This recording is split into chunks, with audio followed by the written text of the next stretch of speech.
Hello, good morning students. Class ninth. आज हम video बना रहे हैं 13B सब्जेक्ट संस्कृत। पाठ हमारा चल रहा है अभी थर्ड। तो देखो बेटा, इससे पहले हमने वीडियो जो बनाई पिछली, उसमें भी मैंने आपको इसके द्वितीय दृश्य यानी पहला दृश्य पढ़ाया था, दूसरा दृश्य पढ़ाया था, कंप्लीट हो चुका था। आज इस वीडियो में हम तीसरा दृश्य पढ़ाएंगे। तो इसमें आप ध्यान सुनिए बेटा।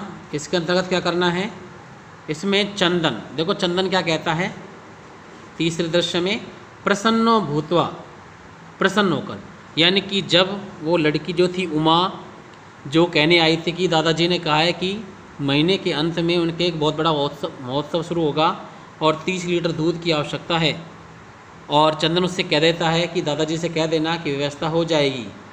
तो इस चीज़ पर वो बहुत प्रसन्न था कि बहुत सारा धन आएगा।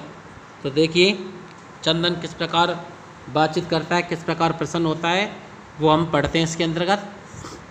तो प्रसन्न भूतवा, खुश होकर, अंगलीशु गणयन, अंगुलियों में गिनता है, ये अंगुलियों में गिनते हुए, यानी कि सोचा कि 30 लीटर दूध जब बेचूंगा तो उसका कितना अधिक धन आएगा, तो उसका वो प्रसन्नता से अंगुलियों में हिसाब लगा रहा था, गणना कर रहा था। अहो अरे, सेटक त्रिंशतकानी पयांसी, कि अहो अरे 30 सेटक नहीं होता है लीटर, पयांसी यानी दूध, अरे 30 लीटर दूध। वापस सुनो, त्रिशतकानी 30, सेटकम लीटर, पयांसी यानी कि दूध, 30 लीटर दूध। आगे सुनो बेटा, अनेन, इससे, तो किससे, इस 30 लीटर दूध से, तू तो बहुधनम, बहुत अधिक धन, लप्य से प्राप्त होगा, इससे तो बहुत अधिक धन प्राप्त होगा। नंदनीम दृष्टवा, नंदनी कौन थी, जो उनके घर में गाय थी, उसका नाम नंदनी था।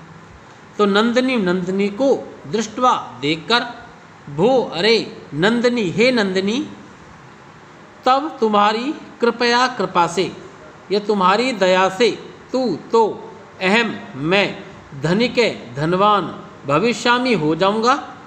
हे नंदिनी, तुम्हारी कृपा से तो मैं धनवान हो जाऊंगा। प्रसन्न से, प्रसन्न होकर, से वह, धेनो गाय की, बहु सेवाम, बहुत सेवा, करोती करता है। प्रसन्न होकर वह गाय की बहुत सेवा करता है। चंदन, फिर आपस चंदन दोबारा बोलता है, चिंतयति, सोचता है या सोच रहा है, मास अंते एव दुग्धस्य आवश्यकता भवति, मास अंते, महीने के अंत में, मास प्लस अंते, मास करता महीना यानी माह, और अंते अंत में, महीने के अंत में, एव ही, दुग्धस्य दूध की, आवश्यकता भवति, आवश्यकता होती है, महीने के अंत में ही दूध की आवश्यकता है, क्योंकि उसे कहा था कि महीने के अंत में महोत्सव होगा। तो सोच रहा था कि महीने के अंत में दूध की आवश्यकता होगी। यदि प्रतिदिनम दोहनम करोमि, यदि प्रतिदिनम रोजाना, दोहनम दूध निकालना, करोमि करता हूँ, तरही तो दुग्धम दूध, सुरक्षितम सुरक्षित, न नहीं तिष्ठति रह सकता है। यानी चंदन ने सोचा कि यदि मैं रोजाना दूध निकाल के रख देता हूँ तो वह सुरक्षित नहीं रह सकता, क्योंकि 1-2 दिनों में वो दूध क्या हो जाएगा, खराब हो जाएगा। इदानिम, इस समय, किम, क्या, करवाणी, करना चाहिए, तो इस समय क्या करना चाहिए, भवतु, ठीक है, नाम मासंते, महीने के अंत में, एव ही, संपूर्णतया, पूर्ण रूप से या पूरे तरीके से, दुग्ध दोहनम, दूध निकालना का कार्य, करोमि, करता हूँ। उसने सोचा कि रोजाना दूध निकालूंगा और रखूंगा उठाकर तो वो सुरक्षित नहीं रहेगा, खराब हो जाएगा। लेकिन यदि मैं अब रोजाना दूध निकालना बंद कर दूं और महीने के अंत में ही दूध निकालूं तो दूध ही पूरा प्राप्त हो जाएगा और दूध खराब भी नहीं होगा, ऐसा वो सोच रहा था। तो महीने के, ठीक है, महीने के अंत में ही पूरा दूध निकाल लूँगा। एवं इस प्रकार, क्रमेण, क्रम पूर्वक, 7 दिनानी, 7 दिन, व्यतीतानी, बीत गए।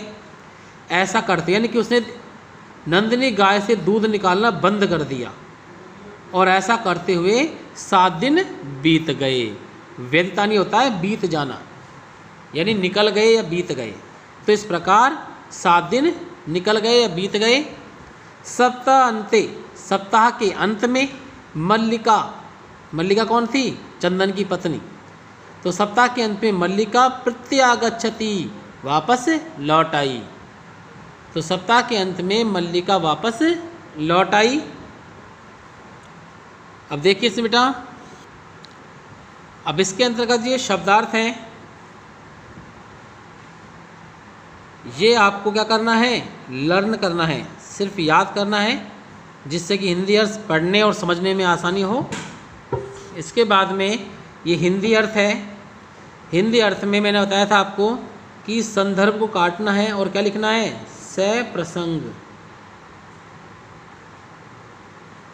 अंडरलाइन करके एरो लगाना है, सप्रसंग। फिर आपको लिखना है कि यह नाट्यांश हमारी पाठ्य पुस्तक सैमुषी के गोदोहन पाठ से उद्धृत है। यह पाठ श्री कृष्णचंद्र त्रिपाठी रचित चतुर्व्यूहम एकांकी संग्रह से संकलित है। यहाँ तक लिखना है। इसके बाद में हिंदी अनुवाद करना है आपको यहाँ तक, और ये कार्य करना है आपको HW की कॉपी में। पहले संस्कृत शॉर्टकट लिखेंगे एक लाइन में, चंदन से लेकर और प्रत्यागस्थि तक।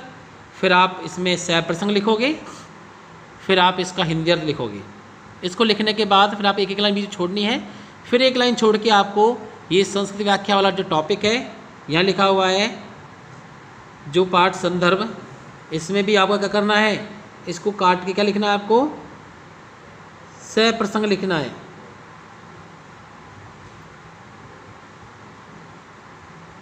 कि नाट्यांश अयम अस्माकं सैमुषी इति पाठ्यपुस्तकस्य गोदोहनम पाठात् उद्धृते।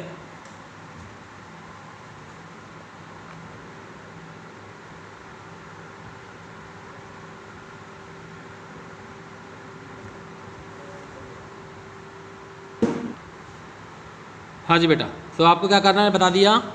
ये गद्यांश आपको एक शॉर्टकट में एक लाइन में लिखना है। फिर इसके बाद में आपको सप्रसंग लिखना है, ये मैंने निशान लगा दिया। फिर आपको इसका हिंदी अर्थ लिखना है, बस यहाँ तक। ये नीचे वाला कार्य नहीं करना है, सिर्फ यहाँ तक आपको लिखना है। ठीक है बेटा। इसमें जो अवबोधनम कार्य है, एक पद उत्तर दीजिए, पूर्ण वाक्य में उत्तर दीजिए और यथा निर्देश उत्तर दीजिए। ये आपको लर्न करना है, क्योंकि ये पैराग्राफ वाले मोस्ट क्वेश्चन हैं, इनको पढ़ना है सिर्फ आपको। इसके बाद हम शुरू करते हैं पॉइंट नंबर 6, मल्लिका। अब मल्लिका जब वहाँ घर आ चुके हैं, देखो क्या होता है कि मल्लिका क्या है? प्रविश्य, प्रवेश करके, स्वामिन, हे स्वामी, प्रत्यागता अहम, अहम प्रत्यागता, मैं आ गई या मैं वापस आ गई। आस्वादय प्रसादम, प्रसादम प्रसाद को, आस्वादय चखो, यानी प्रसाद को तो स्वाद लो या प्रसाद को चखो। चंदन है, चंदन, मोदकानी, लड्डुओं को, खाती, खाता है, च और वयति, बोलता है। चंदन लड्डुओं को खाता है और बोलता है चंदन। मल्लिके, हे मल्लिका, तव यात्रा, तुम्हारी यात्रा, तू तो सम्यक, अच्छे प्रकार से, सफला, सफल, जाता, हो गई, तुम्हारी यात्रा तो अच्छे प्रकार सफल हो गई। काशी विश्वनाथस्य, काशी विश्वनाथ यानी काशी के अंदर भगवान शिव जी का एक प्रसिद्ध मंदिर है, उसे काशी विश्वनाथ के नाम से जाना जाता है। तो काशी विश्वनाथ जी की कृपया, आशीर्वाद से या कृपा से, प्रियम, अच्छा ही, निवेदयामी, निवेदन कर रहा हूँ। काशी विश्वनाथ जी की आशीर्वाद या कृपा से ही मैं यह प्रिय कह रहा हूँ या निवेदन कर रहा हूँ। मल्लिका, साश्चर्यम, आश्चर्य के साथ, एवं ऐसा ही है। धर्म यात्रा अतिरिक्तम, धार्मिक यात्रा के अलावा, प्रियतम, अच्छा, किम, क्या है? धार्मिक यात्रा के अलावा अच्छा क्या हो सकता है या अच्छा क्या है? तो ये भी आपको समझ में आया बेटा। यहाँ भी ये शब्दार्थ दिए हुए हैं, ये आपको लर्न करना है। इसके बाद यहाँ से संदर्भ लिखा हुआ है, संदर्भ काट के लिखना है आपको, सप्रसंग। और प्रस्तुत नाट्यांश हमारी पाठ्यपुस्तक सैमुषी के गोदोहन पाठ से उद्धृत है। यह पाठ कृष्णचंद्र त्रिपाठी महोदय द्वारा रचित एकांकी संग्रह चतुर्व्याम से संकलित है। यहाँ तक लिखना है। फिर इसके बाद में इसका जो हिंदी अनुवाद है वो आपको यह मल्लिका से और यहाँ तक हो सकता है तक करना है। समझ गए बेटा? और ये कार्य आपको पता ही है, HW में करना है। फिर इसके बाद में ये नीचे अवबोधनम कार्य है, एक पद उत्तर दीजिए पूर्ण वाक्य में और यथा निर्देश, इसके अंदर सब कुछ लिखा हुआ है। इन क्वेश्चनों को आपको ध्यान से क्या करना है, लर्न करना है, यानी सिर्फ पढ़ना है, क्योंकि ये भी मोस्ट क्वेश्चन है। बस आज की वीडियो में इतना ही। Okay students.